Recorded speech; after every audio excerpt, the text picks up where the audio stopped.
Hello students, आज हम आपके बीच कुछ फिजिक्स के न्यूमेरिकल प्रॉब्लम्स लाए हैं।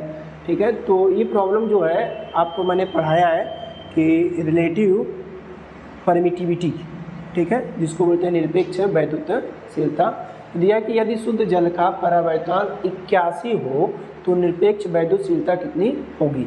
देखिए, सबसे पहले यहाँ पे परावर्तन कितना दिया 81, और परावर्तन को हम के से शो करते थे, तो के बराबर 81 दिया।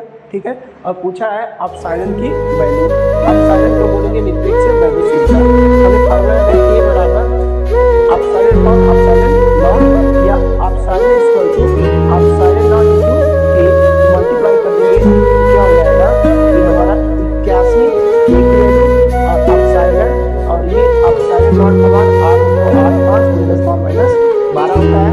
तो क्या करेंगे, 81 का हम मल्टीप्लाई करेंगे तो 81 × 8.85 × 10⁻12 बराबर अपसाइलन।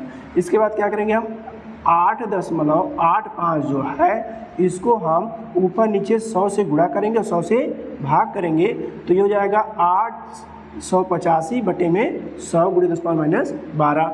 इसके बाद ये हो जाएगा 81 × 885 गुणे ये 10 की पावर माइनस, ये देखिए 100 है, इसको लिख सकते हैं 10 की पावर 2, और 10 की पावर 2 ऊपर जाएगा, 10 की पावर माइनस 2 हो जाएगा, 10 की पावर माइनस 2 और 10 की पावर माइनस 12, 10 की पावर माइनस 14।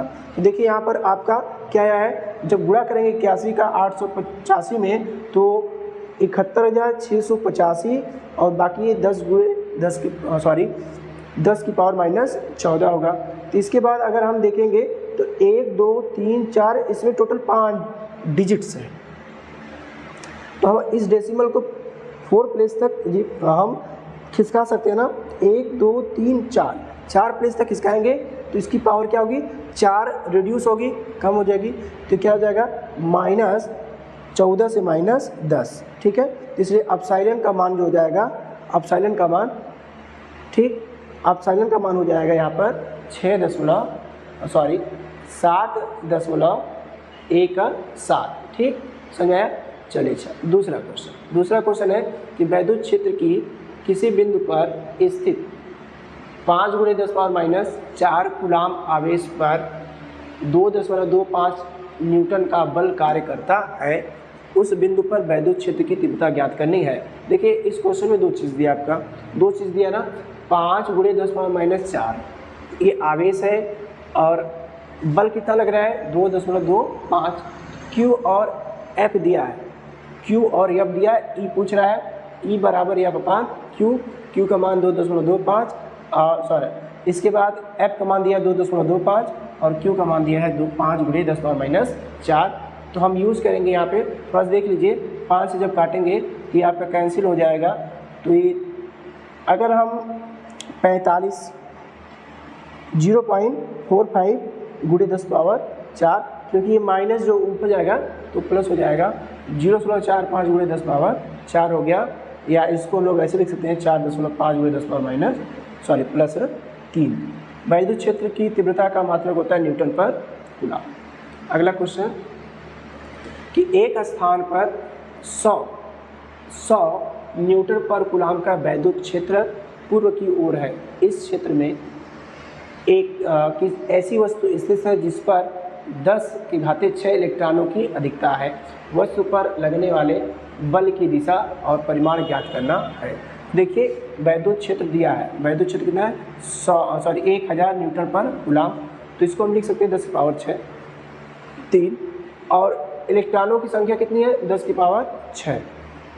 फार्मूला लगाएंगे Q = Ne, तो Q = Ne, तो Q का मान हमें निकालना है, N का मान 10 की पावर 6, और आवेश होता है 1.6 × 10⁻⁹, 10 की पावर 6 और 10 की पावर -19, तो कम हो जाएगा आपका 10 की पावर -13, 1.6 × 10⁻13 क्यों हो गया।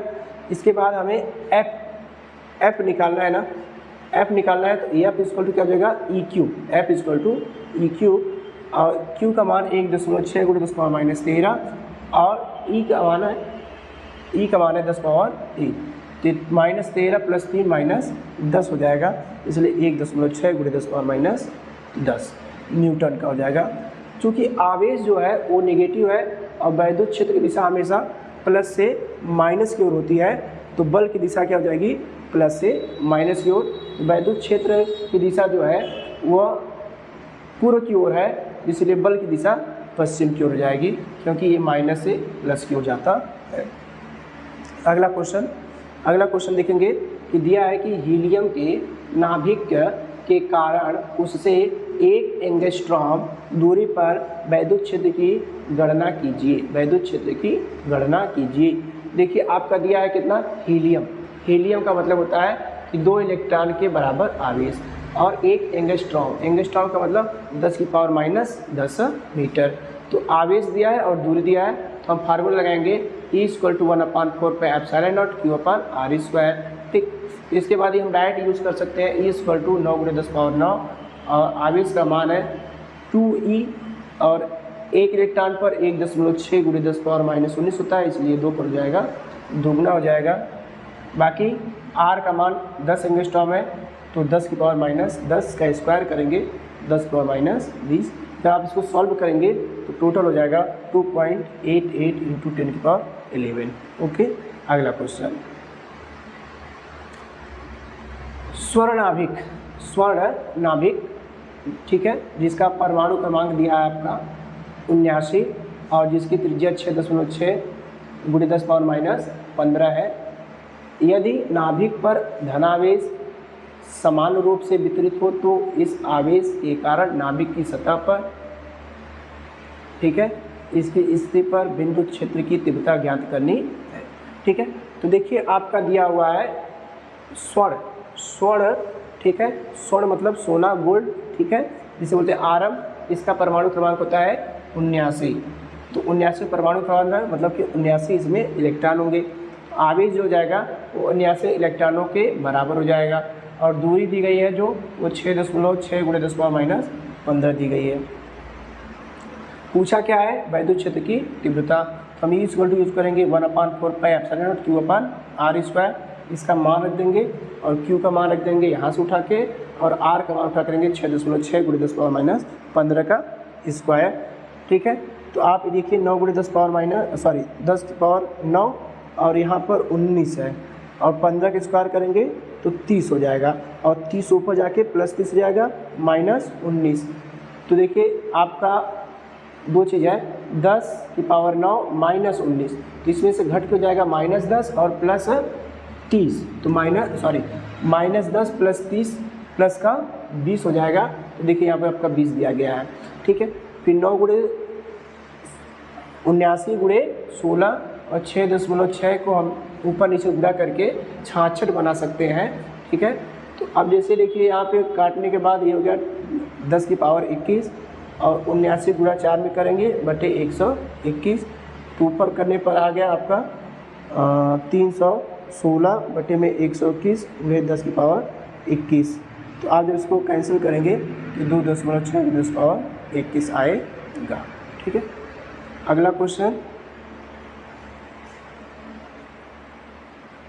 थोड़ा सा नीचे देखिए, 5.0 × 10⁻−8 कूलाम बिंदु आवेश से कितनी दूरी पर वैद्युत क्षेत्र की तीव्रता 450 वोल्ट प्रति मीटर होगी।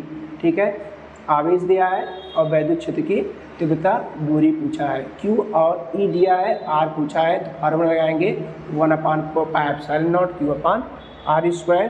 तो रख दीजिए 1/4πε0 के मान, तो 9 × 10⁻9, Q का मान है 5 × 10⁻−8 और R का मान पूछा ही है, r² करेंगे तो ये आपका नीचे आ जाएगा, तो 450 दिया है।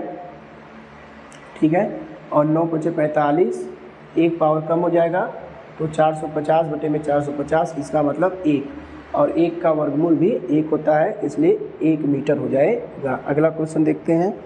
अगला क्वेश्चन दिया है कि उस विद्युत क्षेत्र का मान ज्ञात कीजिए जिसमें एक इलेक्ट्रॉन पर उसके भार के बराबर वैद्युत बल कार्य करता है। तो हमें उस वैद्युत क्षेत्र को ज्ञात करना है। तो देखिए हमें E निकालना है, जबकि उसमें इलेक्ट्रॉन पर उसके भार के बराबर बल लगता है। तो बल हमने निकाला था F = mg, और हमने यहाँ पे वैद्युत क्षेत्र में जो पढ़ा है बल वो है क्यू ई। कैसे? क्योंकि हमने पढ़ा था ई बराबर एफ अपान क्यू, इसलिए एफ बराबर क्यू ई। अब देखिए जो बल है वो भार के बराबर है। देखिए यम और जी, जिसका मान पता है, यम मतलब mass of electron, G is gravity, और मास ऑफ इलेक्ट्रॉन पता होगा 9.1 × 10⁻31 होता है। दूसरा जी की वैल्यू अप्रॉक्स हम 9.8 करते हैं, कहीं कहीं पर 10 भी यूज़ कर लेते हैं, ठीक है। और क्यू मतलब चार्ज जो होता है इलेक्ट्रॉन पर उसको ले लेंगे, तो ई बराबर हो जाएगा mg/q, ठीक है, ई बराबर mg/q। तो हम देखिए m का मान रखेंगे तो 9.1 × 10⁻31, ये 9.8 अपान 1.6 × 10⁻19, ठीक है। जो आप इसको सॉल्व करेंगे तो कुछ देखिए ये कितना है, 31 था ना, तो ये 10⁻12 होगा, और इसको कैंसिल करेंगे तो 49/8, 49 का 9 में करेंगे मल्टीप्लाई, 441/8, 8 को कैंसिल करेंगे तो 55.125 × 10⁻12 आ जाएगा, ठीक है। देखिए क्वेश्चन था आपके लिए कि वैद्युत बल, थोड़ा सा नीचे, वैद्युत बल का मात्रक, वैद्युत बल का मात्रक, तो वैद्युत बल क्या था? वैद्युत बल को हम न्यूटन से प्रदर्शित करते थे, ठीक है। नेक्स्ट वीडियो मिलते हैं, तब तक के लिए मेरा प्रीवियस वीडियो देखते रहिए। थैंक्स।